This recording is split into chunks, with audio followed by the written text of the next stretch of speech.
Sahabat bertanya, ya Rasulullah, amal apa yang paling dicintai oleh Allah? Yang pertama, sholat pada waktunya, Bu. Ini yang pertama. Sholat pada waktunya. Pada waktunya maksudnya pada awal waktu ya.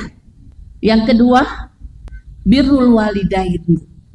Yang ketiga, baru jihad. Ya, jihad fi sabilillah. Loh, gimana Ustazah? Tadi kemarin katanya jihad itu mahkotanya amal. Nah, jadi begitu Bu. Memang apakah ini bertolak belakang? Enggak Bu. Islam itu tidak bertolak belakang. Cuman memang ada sisi-sisi ya yang berbeda gitu loh. Jihad menjadi mahkotanya amal Bu. Jadi amal yang paling bagus kalau memang kondisinya itu sedang sedang memang, terutama ketika perang itu loh, nggak ada pilihan, kita harus perang semua gitu loh, paham ya? Ya sudah, itu yang paling bagus. Sampai kalau begitu sholat, tetap sholat, tapi sholatnya sudah berbeda. Sholatnya jadi sholat khauf kan nanti gitu loh ya, paham ya? Jadi kalau itu nanti tidak bertolak belakang. Ya kalau sekarang, emang sekarang kita kondisinya genting apa enggak Ustazah? Ya kalau genting sebenarnya genting juga. Dekadasi moral ini jauh banget nih sekarang dari nilai Islam ya. Tapi memang tidak segenting ketika sedang menghadapi peperangan. Oke Bu? Jadi Ibu jangan bingung. Memang jihad itu adalah mahkotanya amal. Kalau dia mahkota berarti dia paling tinggi karena dia paling atas. Sudah? Nah tapi ada hadis yang lain. Jadi kalau hadis yang lain ini dalam kondisi yang kemudian mencakup ya semua keadaan. Semua keadaan ternyata yang paling dicintai oleh Allah. Ternyata kalau begitu memang jihad yang kondisi genting itu nggak sepanjang waktu Bu, gitu loh. Ya jarang-jarang. Nggak semuanya orang ngalamin juga gitu loh. Ya. Jadi apa Bu? Amal yang paling dicintai oleh Allah? Sholat di awal waktu. Sholat di awal waktu Bu ya. Mudah-mudahan gitu kita kuatkan azam kita Bu ya.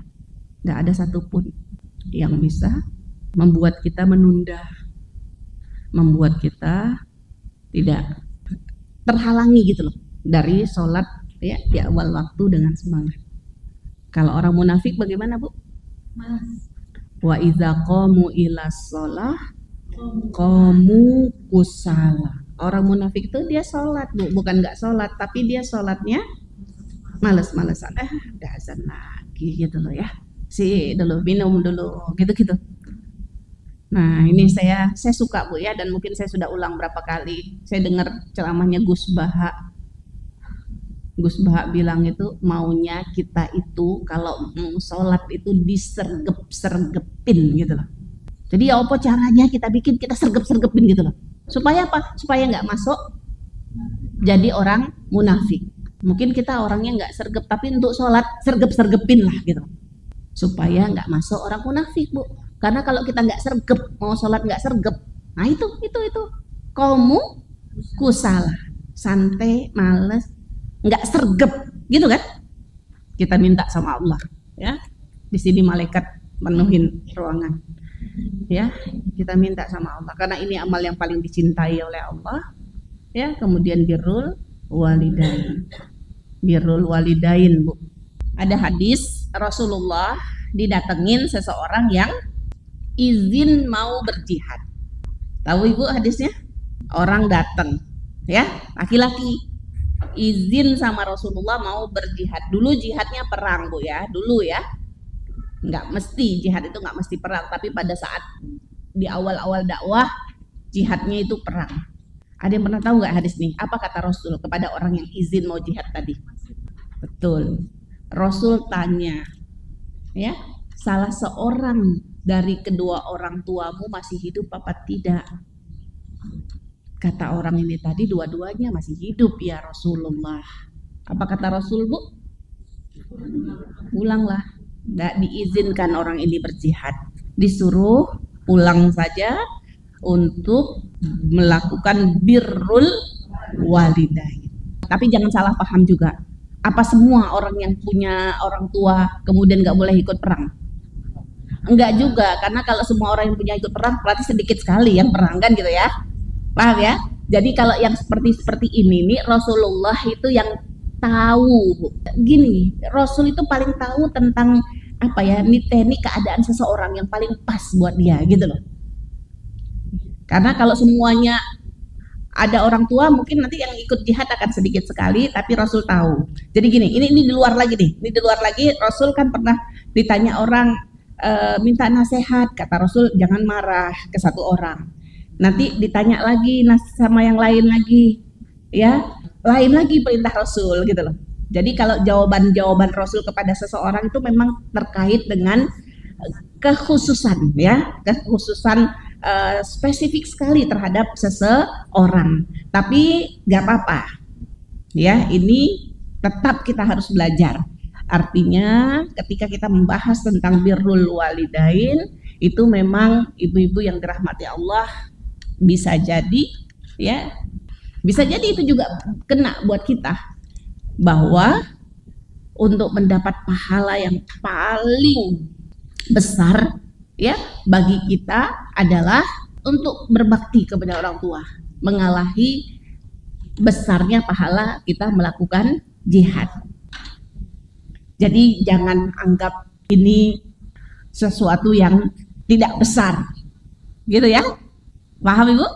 Bahkan yang menarik sekali bagi saya, Bu, untuk hadis birrul walidain ini, saya tambahkan, Bu ya.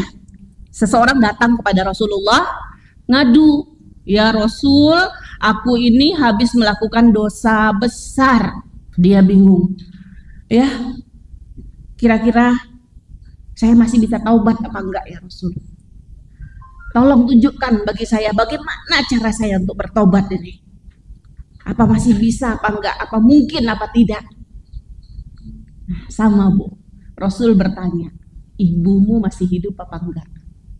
Ini secara spesifik ibu. Tapi kalau bapak boleh apa tidak? Bisa juga sebenarnya, karena dia ya topiknya orang tua. Nah, dalam hadis tadi, ibumu masih hidup apa tidak? Kata orang tadi ini sudah tidak ada ya Rasul. Kata Rasul, bibimu masih ada apa tidak? Gitu Bu. Khalah. Kata Rasulullah, berbuat baiklah kepadanya. Hadis ini mengajarkan kita apa Ibu? Kalau mau Allah ampunkan dosa kita. Saya yakin kita semua sudah kandung, udah punya dosa. Ya, yang mungkin besar, yang kita tidak tahu. Yang kita ya nggak tahu ini bisa apa enggak nih Allah bersihkan dosa kita ini. Bagaimana caranya Bu agar Allah berkenan? Berbuat baik kepada orang tua. Kalau orang tua sudah tidak ada, kepada bibi kita, kepada bude kita. Ya Allah, nggak main-main nih berarti. Ya, berarti nggak main-main berbuat baik ya kepada ibu dan kepada saudara ibu kita. Dan mohon izin kalau kita bicara masalah ibu, ya Bu ya, kita jangan bilang ini aku ibu, jangan bilang kayak gitu. Nggak boleh ya. Jadi kita ngomong ibu tuh, pas kita dengar kayak gini nih, itu anak tuh harus denger tuh gitu loh ya. Ini ponakanku tuh harus denger ini gitu loh.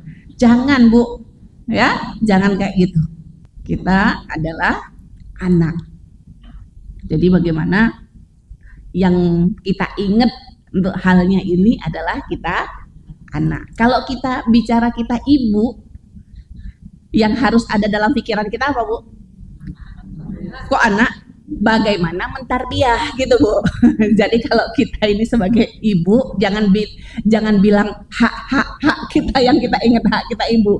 Kalau kita sebagai ibu, yang kita ingat tanggung jawab kita mendidik anak. Oh, banyak sekali PR-nya kita di situ.